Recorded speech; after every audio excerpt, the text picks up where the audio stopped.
Welcome to TechLeopard channel. In today's video, I'll show you how to call on Microsoft Teams.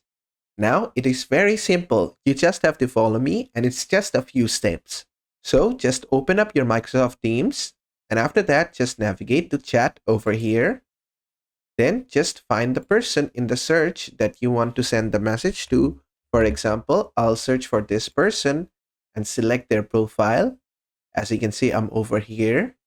Now, to call them, what I have to do is just click on the audio call over here, or I can click on the video call. For now, let's just focus on the audio call.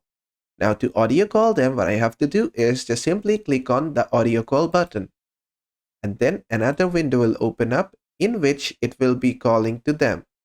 Currently, this person isn't reachable, so the call got dismissed.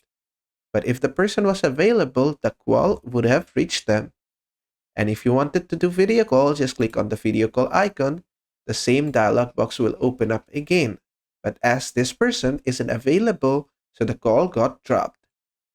And basically, that is how to call someone on Microsoft Teams. I hope this video was helpful. If it was, please give it a thumbs up and don't forget to subscribe.